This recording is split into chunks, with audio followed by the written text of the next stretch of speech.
Hey, Jerry, I have a weather-related question regarding cars. No, we got to do car questions. Well, it's still a car I don't question. do weather. I wish I did the weather. I would get paid even if I'm wrong more than half the time. Yeah, I know, right? Isn't it awesome? Okay, so before I ask the question, click the like button, subscribe to the channel, bring us your cars, tell all your friends. Okay, so here's the question.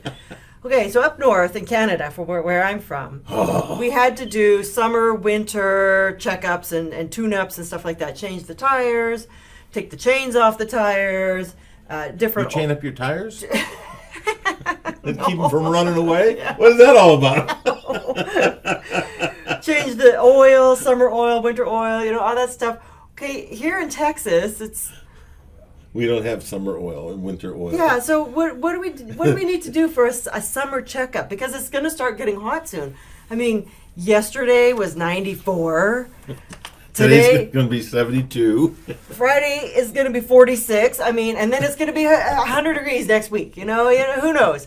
We really don't know what it's going to be next week. Welcome to Texas weather. Yeah, I know. So with these fluctuations and in the heat coming, what do we need to do a summer checkup?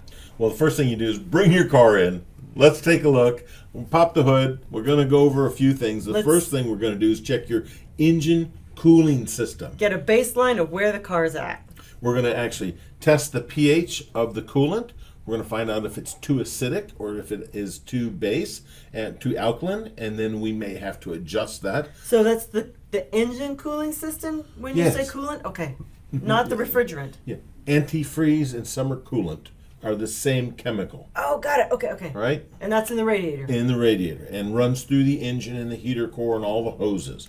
So we make sure, and for me, I replace mine every 2 years, regardless of the miles, only because when it continues to go through different types of metal, it becomes highly acidic. The chemistry of the coolant and antifreeze changes.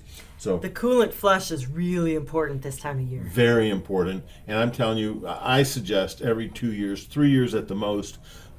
They say, oh, but our car has lifetime antifreeze or 100,000 mile antifreeze.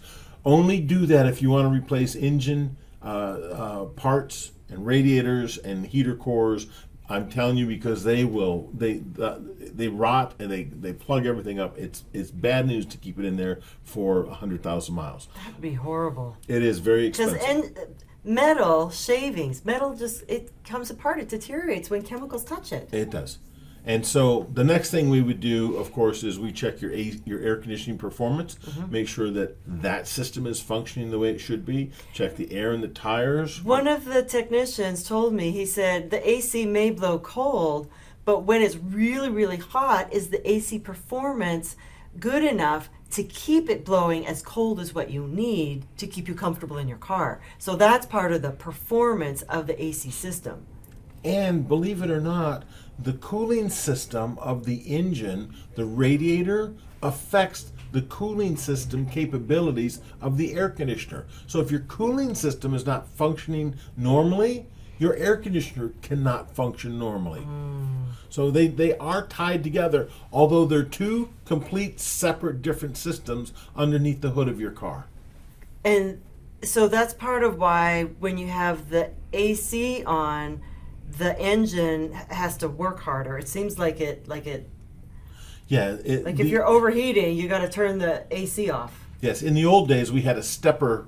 There was a stepper motor that increased the engine RPM next to the carburetor whenever you turn the air conditioner on. Today, it's all done with computers, of course. So anyway, we'll continue checking the engine performance, the cooling system, the air conditioning system. We'll check your hoses, your belts, all your pumps. Check for any leaks. Yeah. Check the tires, because in the winter the air shrinks, and so you have to add air, and then in the summertime the air heats up and expands. So just making sure that you're not having abnormal wear on your tires.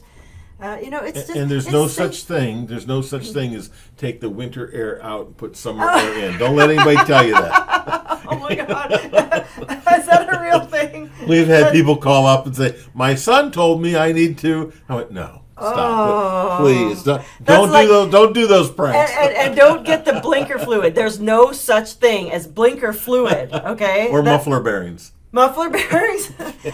Oh my word.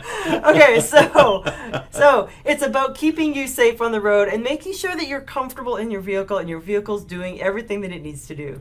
So bring us your cars. I'm Dr. Laura. This is Jerry, the Jerry and Dr. Laura Show, sponsored by the Auto Shop. And you can make an appointment at 972-578-0588 Or schedule online at www.theautoshop.com. See you next time. Bye, everybody. Take care.